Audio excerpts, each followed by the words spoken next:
Hello friends, welcome to my YouTube channel. आज हम लोग क्लास 9th का जो केमिस्ट्री है उसके सेकंड चैप्टर को करेंगे। केमिस्ट्री के सेकंड चैप्टर को करेंगे। सेकंड चैप्टर का नाम क्या है?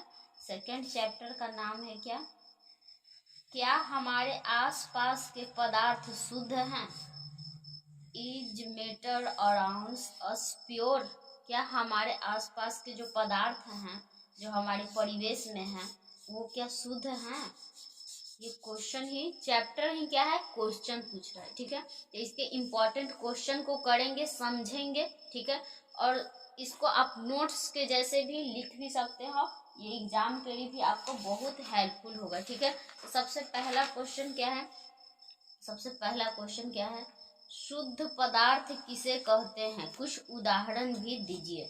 ठीक है, तो वैसा पदार्थ जो एक ही प्रकार के परमाणुओं के मिलने से बना होता है उसे शुद्ध पदार्थ कहते हैं। ये तो हो गया हम लोग का केमिस्ट्री का परिभाषा। अब हम लोग इसको समझेंगे कैसे कि आखिरकार समझने में शुद्ध पदार्थ कैसे होगा। तो आप कहीं पे भी दुकान में वगैरह में जाते हैं या कहीं पे मार्केट में जाते हैं तो आपको कोई क्या बोलता है कि शुद्ध चीज लेकर आना, शुद्ध चीनी लेकर आओ, शुद्ध दाल लेकर आओ, शुद्धता का ध्यान रखो। तो क्या होता है, वैसे पदार्थ जिसमें कोई मिलावट नहीं होती है तो उसको क्या कहते हैं? शुद्ध पदार्थ कहते हैं। ठीक है, उसके बाद कोई मिलावट नहीं होगा तो उसको क्या कहेंगे? शुद्ध पदार्थ। अब अशुद्ध पदार्थ किसे कहते हैं, इसका भी कुछ उदाहरण दीजिए। ठीक है, तो वैसा पदार्थ जो एक ही प्रकार के परमाणुओं के मिलने से नहीं बनता है, ठीक है, और उसे अशुद्ध पदार्थ कहते हैं। ये केमिस्ट्री का परिभाषा हो जाएगा, जैसे कागज वगैरह। ठीक है, और यहाँ पे जैसे सभी तत्व जो होते हैं ना, केमिस्ट्री का परिभाषा अगर शुद्ध तत्व का पूछेगा तो जितना भी तत्व है हम लोग के सराउंडिंग में, जितना भी तत्व आता है वो सारा हो जाएगा। ठीक है, और अशुद्ध में जैसे कागज। ठीक है, और समझने के लिए वैसा पदार्थ जिसमें मिलावट पाया जाता है वो क्या है? अशुद्ध पदार्थ है। सिंपल। अब क्या कह रहा है कि मिश्रण किसे कहते हैं, इसका भी एग्जाम्पल दीजिए, उदाहरण दीजिए। तो जब दो या दो से अधिक पदार्थ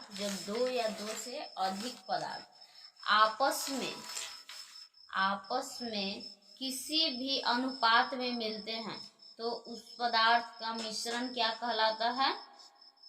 मिश्रण कहलाता है। ठीक है, जब कोई अनुपात में नहीं मिलेगा। जैसे एक एग्जाम्पल के लिए आप समझिए, जैसे जल, ये भी तो दो पदार्थ के मिलने से बना है। पानी जो हम लोग पीते हैं, जल, वो भी तो दो पदार्थ के मिलने से बना है।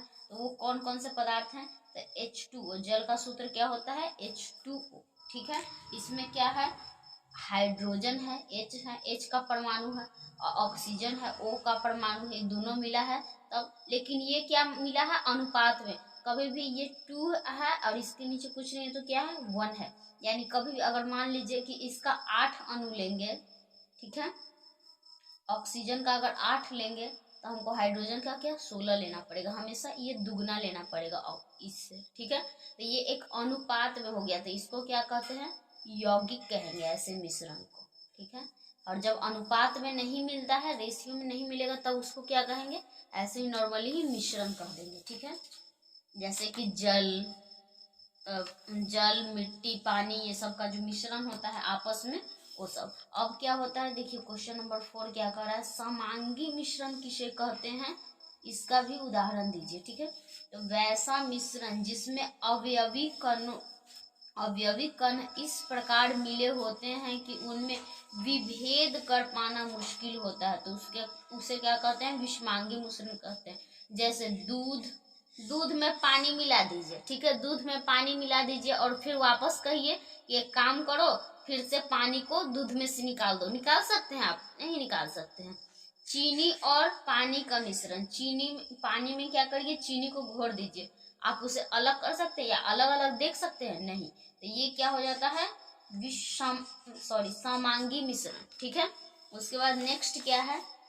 विषमांगी मिश्रण किसे कहते हैं, इसका भी एग्जाम्पल दीजिए। ठीक है, तो वैसा मिश्रण जिसके अवयवी कण जो अवयवी पदार्थ के कण इस प्रकार मिले होते हैं कि उसे आसानी से विभेद किया जा सकता है। मान लीजिए आप घर में हैं, गांव से हैं, तो चावल चुनते हुए देखे होंगे।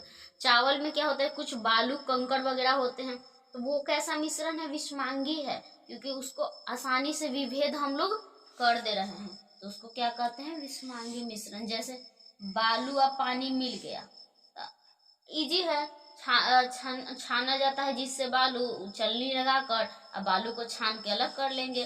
तेल और पानी का मिश्रण, तेल ऑलरेडी छहलाने लगेगा पानी के ऊपर, तो आसानी से अलग किया जा सकता है। ठीक है, अब पूछ रहा है क्या कि विलयन किसे कहते हैं। ठीक है, अब विलयन को समझिएगा। विलयन, दो या दो से अधिक पदार्थ का विषमांगी मिश्रण ही विलयन कहलाता है। जैसे नींबू और जल का मिश्रण, सोडा और जल का मिश्रण, चीनी और पानी का मिश्रण, दूध और पानी के मिश्रण, ये सबको क्या कहेंगे, विलयन। जब दो पदार्थ आपस में मिलता है तो उसको क्या कहते हैं, आपस में इस विषमांगी मिश्रण की तरह मिल जाए, यानी अलग अलग नहीं किया जा सकता है, तो उसको क्या कहेंगे, विलयन कहेंगे। ठीक है, अब विलयन में दो चीज होता है, यहाँ पे विलयन को समझिए एकदम आसानी तरीका से। ठीक है, ये विलयन, जैसे मान लीजिए पानी और इसमें क्या कर दिए, चीनी ऐड कर दिए, चीनी, तो ये क्या बन जाएगा, शरबत। आजकल गर्मी है, गर्मी में खूब शरबत पिया जाएगा। ठीक है, तो क्या होता है, यहाँ पे जो पानी है ना, इसको कहते हैं क्या, विलायक कहते हैं, विलायक। और जो चीनी है उसे विलय कहते हैं, विलय। और जो शरबत है वो क्या हो गया, विलयन। समझ गए, तो देखिए विलयन किसको कहेंगे, जब दो या दो से अधिक पदार्थ, अब एक में नींबू डाल देंगे चीनी पानी में तो का शरबत नहीं बनेगा, वो भी तो शरबत ही बनेगा ना, तो उसको भी क्या कहेंगे, विलयन कहेंगे। ठीक है, और जो चीज घुलाता है उसको क्या कहते हैं, विलायक कहते हैं। ठीक है, जो चीज जैसे पानी में घुलाने का क्षमता है ना, किसी भी चीनी को घुला लेता है अपने में, ठीक है, तो ये क्या हो गया, विलायक। और इसका मात्रा क्या होता है, अधिक होता है, अधिक होता है इसका मात्रा, और ये क्या होता है, घुलाता है, घुलाने की क्षमता रखता है। ठीक है, और विलय किसको कहते हैं, विलय जिसका विलयन में कम मात्रा हो, विलयन में जिसकी मात्रा कम हो उसे विलय कहेंगे, या फिर कहेंगे जो घुल्य हो, जो घुल्य हो, घुल जाता हो। ठीक है, तो उसको क्या कहेंगे, विलयन। विलयन को समझने के लिए ये चार्ट आपको बहुत हेल्पफुल होगा। ठीक है, ऐसे क्वेश्चन आंसर कैसे लिखेंगे तो उसका भी बेस्ट परिभाषा हम लोग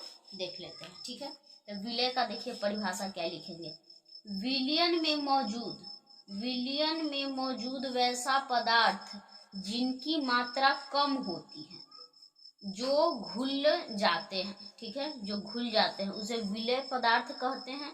जैसे चीनी और पानी के मिश्रण में विलय क्या है, यहाँ पे बताए थे ना कि चीनी क्या है, विलय। ठीक है, अब सेकंड क्या है, विलायक पदार्थ किसे कहते हैं, विलायक, तो इसे समझिएगा। विलायक में, विलयन में मौजूद वैसा पदार्थ जिनकी मात्रा अधिक होती है और जो क्या होते हैं, घुल जाते हैं। ठीक है, घुल जाते हैं या घुला देते हैं, लेते हैं, तो ऐसे पदार्थ को क्या, घुला लेते हैं। ठीक है, विलायक है ना। ठीक है, विलायक क्या करता है, विलायक घुला लेता है, विलायक अधिक होता है और घुलाने की क्षमता रखता है, घुला लेता है। ठीक है, और विलयन कम होता है और घुल्य होता है, जैसे पानी वगैरह। ठीक है, तो यहाँ पे क्या एग्जाम्पल भी क्या दिया है, चीनी और पानी के विलयन में पानी क्या है, विलायक है।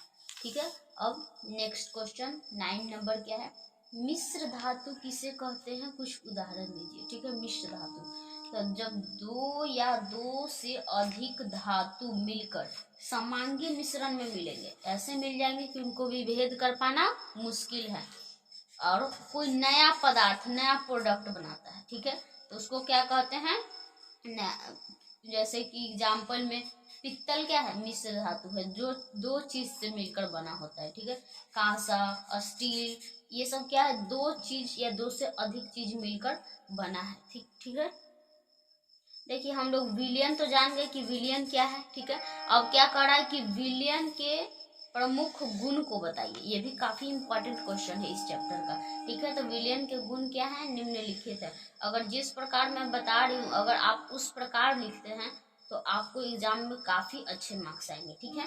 तो विलयन एक स्वच्छ एवं पारदर्शी होता है। उदाहरण के लिए नमक और जल को मिला दीजिए, ठीक है, स्वच्छ विलयन मिल जाएगा। अब नमक और जल को मिलाकर शीशा के गिलास में रख देंगे, अब देखेंगे क्या शीशा के अंदर नहीं दिख रहा है, पानी एकदम साफ नहीं दिख रहा है, यानी स्वच्छ है, आर पार भी दिखाई देगा, स्वच्छ है, ठीक है। पहला गुण हो गया। अब दूसरा गुण क्या है, विलयन को कुछ समय स्थिर छोड़ देने पर विलय के कण नीचे नहीं बैठते हैं। अब चीनी पानी को एक बार घोल दिए और उसको कितनों देरी ले छोड़ दीजिए तो इसका चीनी नीचे जम जाएगा, नहीं जमेगा, ठीक है।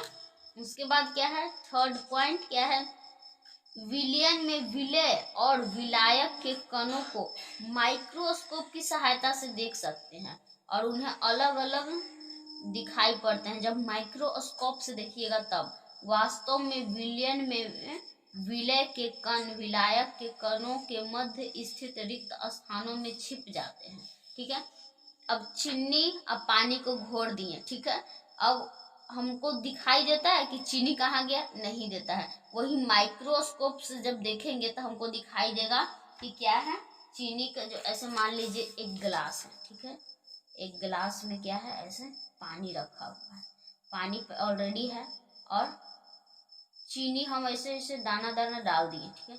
ये क्या करता है ना कि आपस में से जैसे दो चीज के बीच में से जगह खाली है ना तो चीनियाँ जाके वहां पर अपना बना लेगा स्थान, हमको दिखाई नहीं देगा, माइक्रोस्कोप से देखेंगे तब दिखाई देगा, ठीक है। मध्य रिक्त स्थान में वो जाके समा जाता है। अब चौथा गुण का है तो इसको भी देख लेते हैं। तब विलयन समांगी होता है, अर्थात विलयन के सभी भागों का संगठन एक ही होता है। नेक्स्ट क्या है, पांचवा, विलयन के अवयवों कण को छानकर पृथक नहीं किया जा सकता। अब एक बार नमक का पानी के घोर के चलनी से छानिए और चाहे कुछों से छानिए, नमक तो भाई अलगे होगा नहीं, ठीक है। छठा जो गुण है वो क्या है, विलयन के कणों का जो व्यास होता है वो कितना होता है, 10⁻⁻8 के क्रम का होता है, बहुत छोटा होता है, माइक्रोस्कोप से देखिएगा तब भी दिखाई देगा। नेक्स्ट क्वेश्चन क्या है, संतृप्त विलयन किसे कहते हैं, संतृप्त विलयन, ठीक है। संतृप्त विलयन वैसा विलयन जिसमें विलायक के क्षमता के अनुरूप विलय घुले रहते हैं उसे संतृप्त विलयन कहते हैं। यानी मान लीजिए एक गिलास चीनी में दो चम्मच, एक गिलास पानी में 2 चम्मच चीनी आराम से घुल सकता है, कोई दिक्कत नहीं है, क्षमता उतना है, आराम से घुला लिया। अब असंतृप्त विलयन किसे कहते हैं, वो तो संतृप्त हो गया, असंतृप्त तो वैसा विलयन जिसमें विलायक के क्षमता से कम, अब मान लीजिए एक गिलास पानी का क्षमता है कि 2 चम्मच चीनी के आराम से घुला लेंगे, 2-3 चम्मच के, अब घुल दे रहा है 1 के चम्मच, तो उसको क्या कहेंगे, असंतृप्त विलयन, ठीक है, असंतृप्त विलयन। उसके बाद अति संतृप्त विलयन क्या होता है, अति संतृप्त तो वैसा विलयन जिसमें विलायक के क्षमता से ज्यादा पदार्थ घोल देता है, ठीक है, तो अति संतृप्त विलयन कहते हैं। अब मान लीजिए एक गिलास पानी है ओकरा में आधा गिलास चीनी घोर दीजिए, घुल जाएगा, घुलना तो घुलवे करेगा लेकिन अति संतृप्त हो जाएगा, यानी क्षमता से ज्यादा आप डाल दिए हैं, ठीक है। अब विलयन की सांद्रता से आप क्या समझते हैं, मोस्ट इंपॉर्टेंट क्वेश्चन, बहुत ज्यादा इंपॉर्टेंट, ठीक है।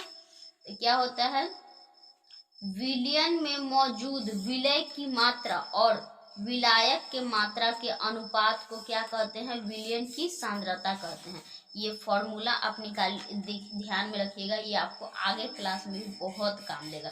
क्या है, विलयन की सांद्रता बराबर विलय की मात्रा, विलायक की मात्रा और गुने 100। विलयन की सांद्रता बराबर विलय की मात्रा बटा विलायक की मात्रा और गुने 100। ये न्यूमेरिकल बनाने में आपको बहुत ज्यादा हेल्प करेगा, ये एकदम फॉर्मूला जो है मोस्ट इम्पोर्टेंट है, इसको ध्यान में रखिएगा, ठीक है। वीडियो अच्छी लगी हो तो वीडियो को लाइक करें, ठीक है, और नेक्स्ट वीडियो में आपको यहाँ 14 तक हम लोग क्वेश्चन किए हैं, नेक्स्ट वीडियो में 15 से हम लोग क्वेश्चन करेंगे, ठीक है। और नेक्स्ट वीडियो का लिंक इस वीडियो के डिस्क्रिप्शन में आपको मिलेगा, तो वहाँ पे जाइएगा। चैनल को अगर सब्सक्राइब नहीं किया तो सब्सक्राइब कर लीजिए, ठीक है। मिलते हैं नेक्स्ट वीडियो में, धन्यवाद।